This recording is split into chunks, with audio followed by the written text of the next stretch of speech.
Hello and welcome back to the channel Held Dominance for another highlights episode. Anthony here. Please remember to like and subscribe, and also click that notification bell if you enjoy what you see and if you want to continue seeing more. Coming up in this episode, we have the highlights from Salford Red Devils' trip to Catalans Dragons. So tonight's episode is all about Salford's trip to the south of France. And if Salford are going to make the playoffs, this is absolutely the kind of game they have to win. Catalans away is notoriously a tough place to go, but Salford can not afford to drop points at this stage of the season. And there may be a real opening for them to upset the apple cart in France this week. This is as the Dragons have been very inconsistent recently, as they deal with the high number of absentees. There's certainly a real chance for the Red Devils to keep winning and make a real statement in the playoff race. Salford have lost Greg Berg, Shane Wright and Harvey Livette this week. They have been boosted by the recall of hooker and loose forward Amir Burrow to what is only a 19-man squad for the Red Devils again, having to plough ahead with the bare bones. Making matters worse for the injury-ravaged Dragons, Impact forward Sam Cassiano picked up a one-game ban this week. Fortunately for the Dragons, they welcome back skipper Benjamin Garcia, Mikael Gudemar, Fuad Yaha and Gil Dudson to their squad. So here are the teams, starting with the Catalans Dragons, as Artur Morg starts at fullback, as there's no Sam Tompkins in this lineup. We see Tom Davis and Fuad Yaha in the wings, Samisoni Langi and Dean Ware. Josh Drinkwater is paired up with Tyrone May once again, as Mitchell Pearce misses out. Dylan Napper, Michael McAlora and Paul Seguer are the front rowers, with Ben Garcia, Joe Chan and Matthew Koza playing loose forward. Gil Dudson, Alistair Costa, Mikael Gudemond and Corentin Lecam finish off the starting 17 for the Dragons.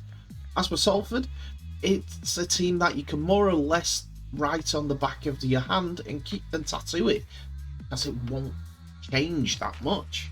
Ryan Briley, Ken Seo, Dion Cross, Tim Lifine and Joe Burgess, as well as halfbacks Brody Croft and Mark Sneed, are consistently in the team. Every now and again Ryan Briley drops out, but otherwise you can name Salford's team on the back of your hand. Seleti Akawala and Tyler Dupree are the forward pairing, with Andy Ackers starting at halfback.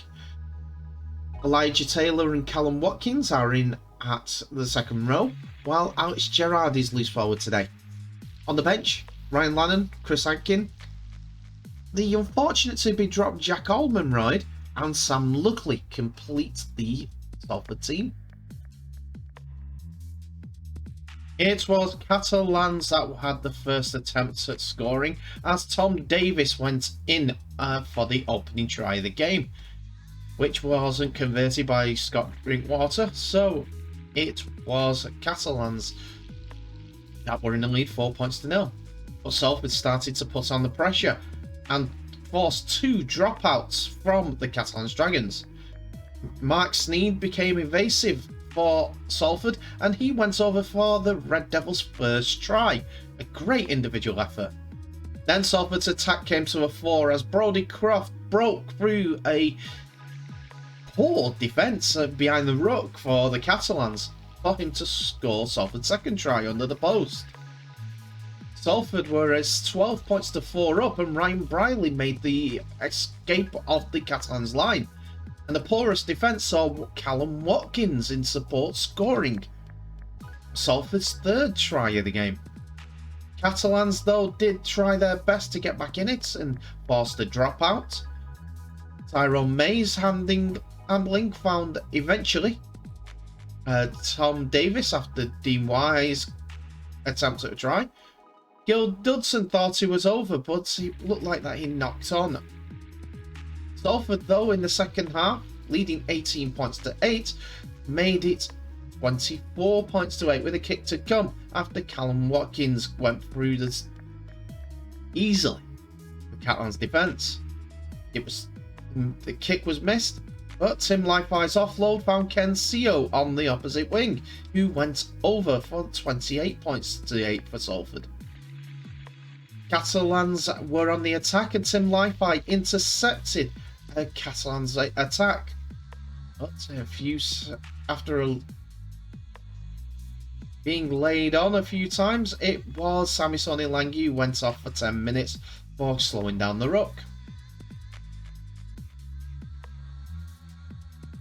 Salford were imperious in their attack, and then because of the extra man, Brodie Croft kicked forward for Chris Atkin to score. Then Salford's Brodie Croft was at it again as he broke through the Catalans' defence, and the attacking Salford team made sure that Ryan Brierley scored underneath the sticks of Brodie Croft's excellent effort. Catalans did get a consolation before the end, and it was Ben Garcia's individual efforts with a scrum gap on this time, rather than losing in here. Salford weren't done. Maybe 40 points, but the offloads kept coming, and Brodie Croft and Ryan Brierley sent Dion Cross towards the try line. Buid Yaha felt that he raced the full length of the pitch, but Chris Atkin came from nowhere and tackled the Salford man out. Salford returned on the play, and Brodie Croft's kick into the corner found Dion Cross to score. And it was a victory for Salford, 46 points to 14 in France, as the Salford Red Devils took their playoff place back again. Catalans Dragons need to find some form, or they might have an early season finish and not make the grand final this year. So what does that mean for the Super League table after this weekend's full list of results? Well, St Helens lead the way with 40 points and just need one win to claim the League Leaders Shield. But they go to Wigan next week, who are 6 points behind, and granted, it'd be more than likely that it's St Helens' trophy to lose. They'll be looking to get one over their near rivals. Doesn't matter who, they're facing each other. Huddersfield are 3 points behind and looking for that Wigan to slip up so that they can close on the gap to get towards that second place. Catalans Dragons safety net of extra points sees them in fourth still, but they have now got a 3-point gap to Leeds Rhinos. Salford and Castleford Tigers are fighting it out for that last playoff place, it looks like, but if Leeds slip up, both teams could make it into the final 8. Hull KR and Hull FC must consign themselves to knowing that their season's done when it comes to the playoffs. There's an outside bet, but I wouldn't like to take that bet at this point. Warrington and Wakefield Trinity come next, both on 16 points, with Warrington having an absolute stinker of a season, and Wakefield, you must admit, it's kind of part of the course with them, as they always put on a last second dash at the end of the season to keep themselves in a safe position. Toulouse are more or less down. It's more than likely they'll go down if they get beat. Well, they will go down if they get beat off Catalan next time out, but they need a minor miracle to stay up. Anything's possible in Rugby League, but this will be a tough one to take, I'm afraid.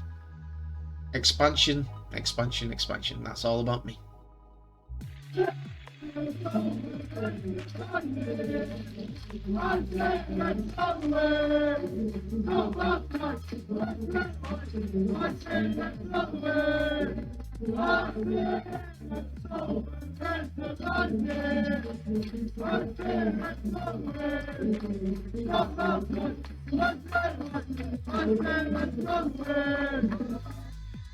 And that's it for another episode, ladies and gentlemen. Thank you so much for watching. Please remember to like, subscribe and share this video worldwide, as well as clicking that notification bell for any updates on new videos that may be coming your way in the next few days.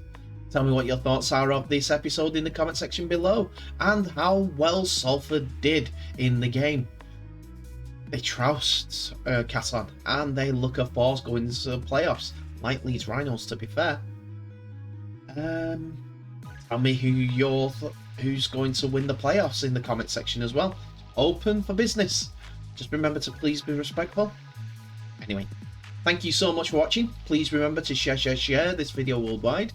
I will now wish you all the best. So please stay safe, and I'll see you in the next episode.